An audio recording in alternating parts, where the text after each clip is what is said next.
Awami think tank CRI এর দপ্তরের সন্ধান পাচ্ছে না দুদক। দুই ব্যাংকে ৩৫ কোটি টাকার এফডিআর। ৮ ফেব্রুয়ারি সংস্কার কমিশনের পূর্ণাঙ্গ প্রস্তাব প্রকাশ, জানালেন আইন উপদেষ্টা। তারেক রহমান আব্দুস সালামের রাষ্ট্রদ্রোহ মামলার রায় প্রকাশ, বিচারিক প্রক্রিয়ার অপব্যবহার হাইকোর্টের পর্যবেক্ষণ।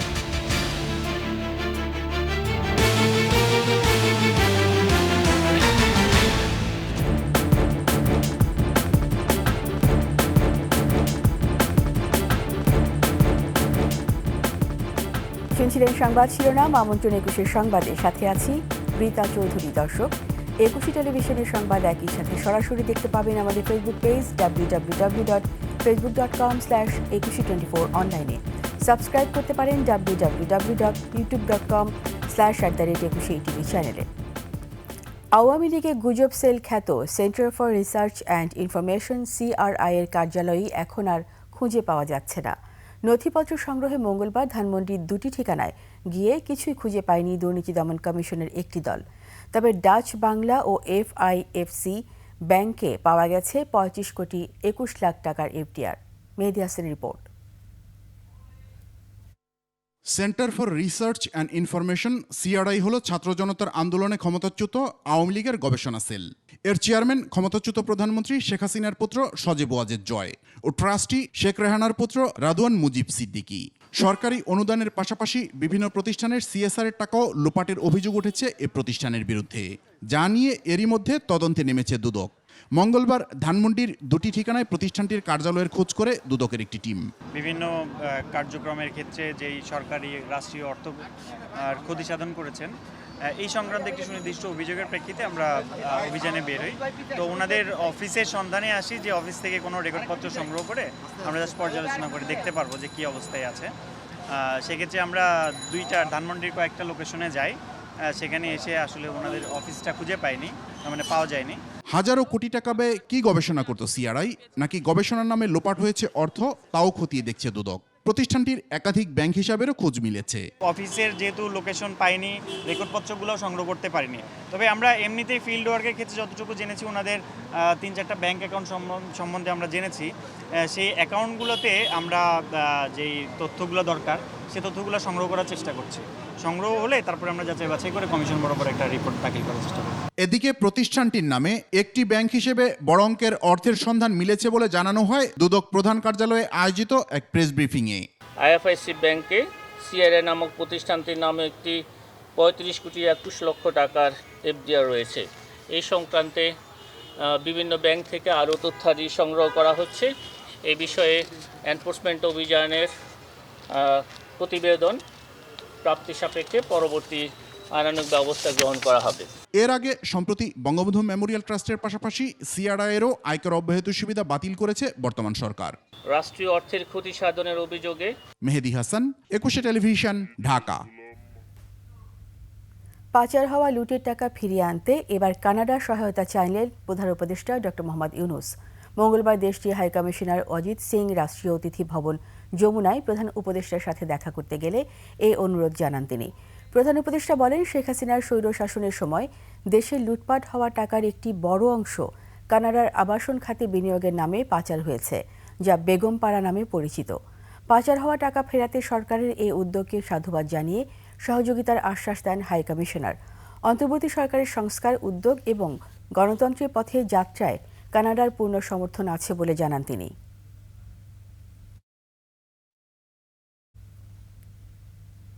আগামী ৮ ফেব্রুয়ারি অন্তর্বর্তী সরকার গঠিত বিভিন্ন খাতের সংস্কার কমিশনের প্রতিবেদন প্রকাশ করা হবে বলে জানিয়েছেন আইন উপদেষ্টা অধ্যাপক আসিফ নজরুল। ফরেন সার্ভিস একাডেমিতে সংবাদ সম্মেলনে তিনি জানান, ফেব্রুয়ারির মাঝামাঝিতে জাতীয় ঐকমত্য কমিশনের সাথে রাজনৈতিক দলগুলোর বৈঠক শুরু হবে। ৮ ফেব্রুয়ারি ৬টি কমিশনের প্রধানরা সংস্কারের বিষয়ে সুপারিশনামা প্রধান উপদেষ্টা ও ঐকমত্য কমিশনের সভাপতির কাছে উপস্থাপন করবেন। রোজার মধ্যেও ঐকমত্য নিয়ে রাজনৈতিক দল ও অংশীজনের সাথে সংলাপ চলবে।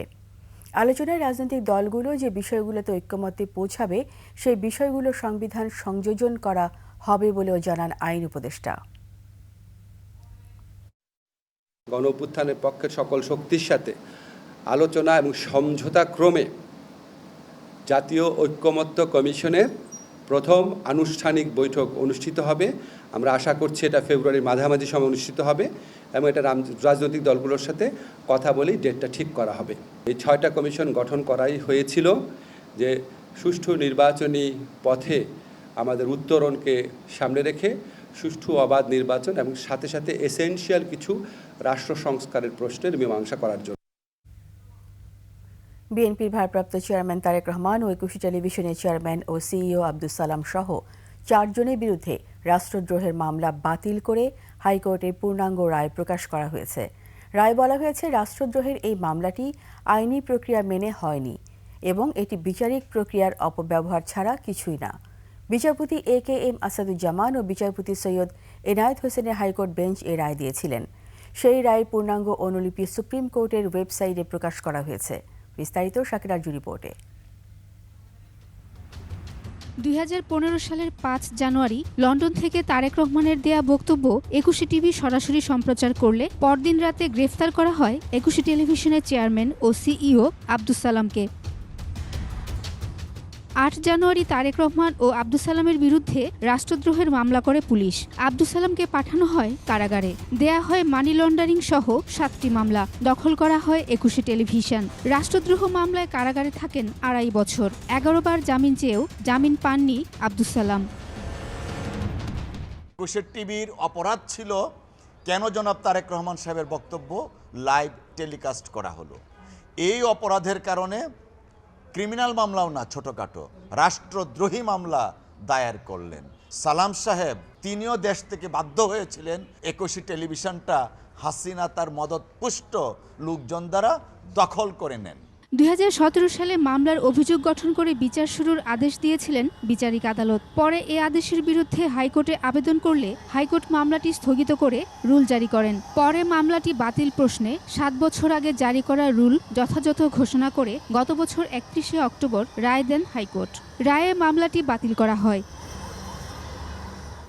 আব্দুস সালাম বনাম রাষ্ট্র শিরোনামে প্রকাশিত 11 পৃষ্ঠার পূর্ণাঙ্গ রায়ে বলা হয়েছে, মামলার এফআইআরকে অভিযোগ হিসেবে গ্রহণ করার সুযোগ নেই। আর ফৌজদারি কার্যবিধির 196 ধারার বিধান অনুযায়ী এই মামলার ক্ষেত্রে অভিযোগ ছাড়া আদালত মামলা গ্রহণ করতে পারে না। কিন্তু এই মামলায় এফআইআরকে অভিযোগ হিসেবে গ্রহণ করা হয়েছে। ফলে এই ফৌজদারি মামলাটি আইনের যথাযথ পদ্ধতি অনুসরণ করে শুরু করা হয়নি। মামলাটা বাতিল করে দিয়েছেন, কারণ মামলায় কোনো ধরনের লিগ্যাল ইনগ্রিডিয়েন্টস ছিল না। রাষ্ট্রদ্রোহের মামলা করতে গেলে গভর্নমেন্টের অনুমোদন নিতে হয়, সেটাও নেওয়া হয়নি। মামলাটি আদালতের বিচারিক প্রক্রিয়ার অপব্যবহার ছাড়া কিছুই না বলে রায়ে উল্লেখ করা হয়। ফলে মামলাটি হাইকোর্টের স্থগিতাদেশ প্রত্যাহার করে তা বাতিল করা হয়। লোয়ার কোর্টে মামলাটা দায়ের করা হয়, তখন যথাযথ কর্তৃপক্ষের কাছে মামলাটা দায়ের করা হয়নি। মহামান্য আদালত মামলা বাতিল করেছিলেন এবং আজকে সেই মামলার রায় আমরা পেয়েছি, ন্যায় বিচার আমরা পেয়েছি।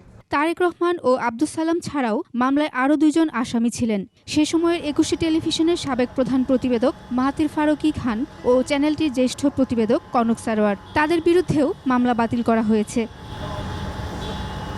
শাকিরা আরজু, একুশে টেলিভিশন, ঢাকা।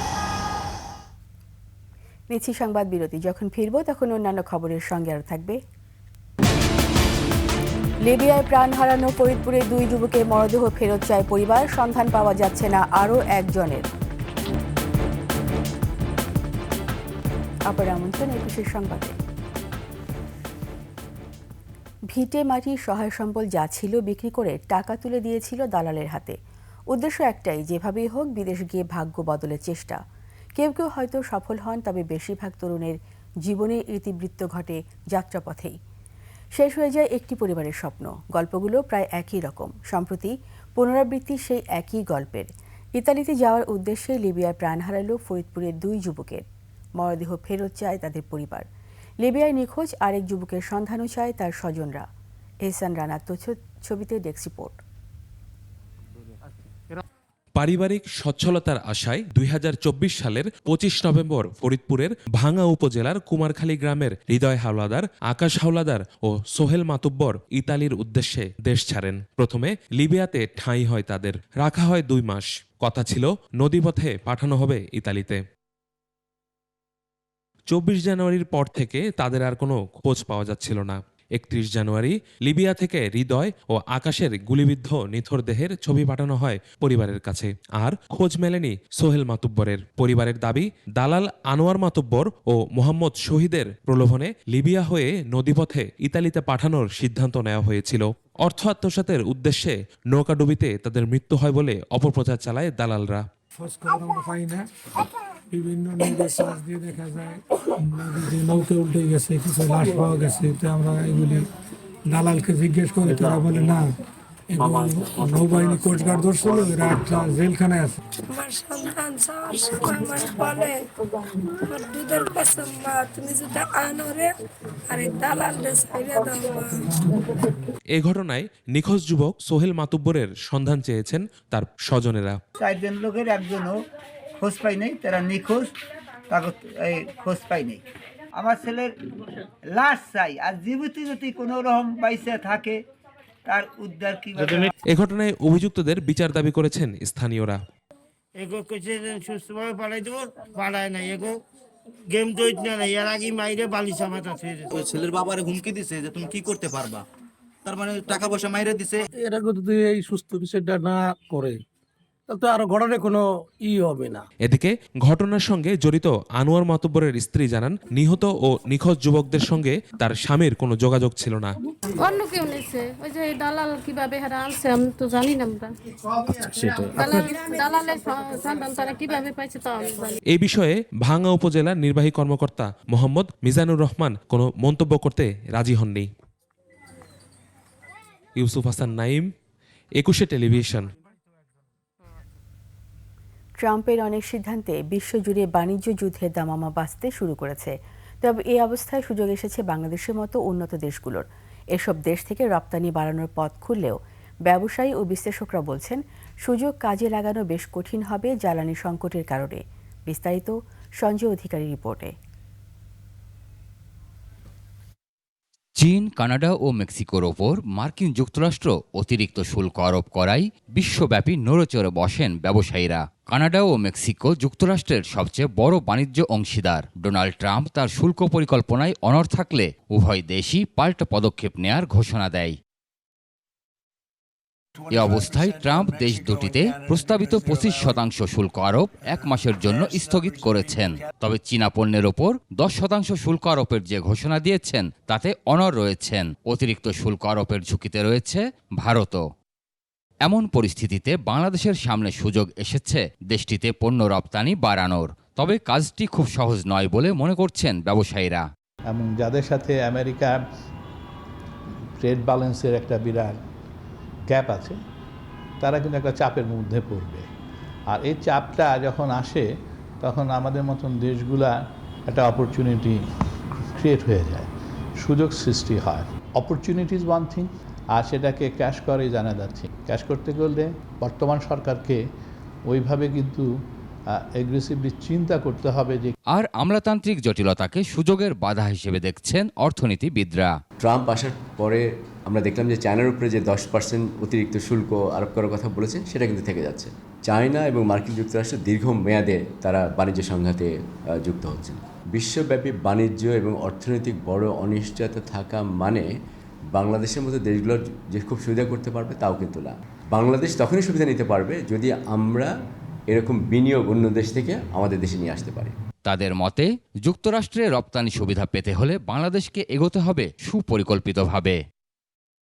সঞ্জয় অধিকারী, 21 টেলিভিশন, ঢাকা। এর সাথে শেষ করছি 21 সংবাদ। যাবার আগে সংবাদ শিরোনামগুলো আরও একবার। আওয়ামী থিঙ্ক ট্যাঙ্ক সিআরআই এর দপ্তরের সন্ধান পাচ্ছে না দুদক। 2 ব্যাংকে 35 কোটি টাকার এফডিআর। 8 ফেব্রুয়ারি সংস্কার কমিশনের পূর্ণাঙ্গ প্রস্তাব প্রকাশ, জানালেন প্রধান আইন উপদেষ্টা। তারেক রহমান আব্দুল সালামের রাষ্ট্রদ্রোহ মামলার রায় প্রকাশ, বিচারিক প্রক্রিয়ার অপব্যবহার হাইকোর্টের পর্যবেক্ষণ।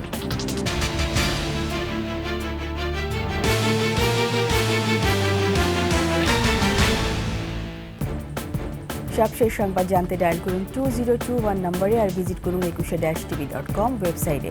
ফেসবুকে ভিজিট করতে পারেন www.facebook.com/21 2124 অনলাইনে সাবস্ক্রাইব করতে পারেন www.youtube.com/@21ATV চ্যানেলে। এতক্ষণ সঙ্গে থাকার জন্য সবাইকে ধন্যবাদ। পরবর্তী সংবাদ রাত 11টায় দেখার আমন্ত্রণ রইল। 21-এর সাথেই থাকুন।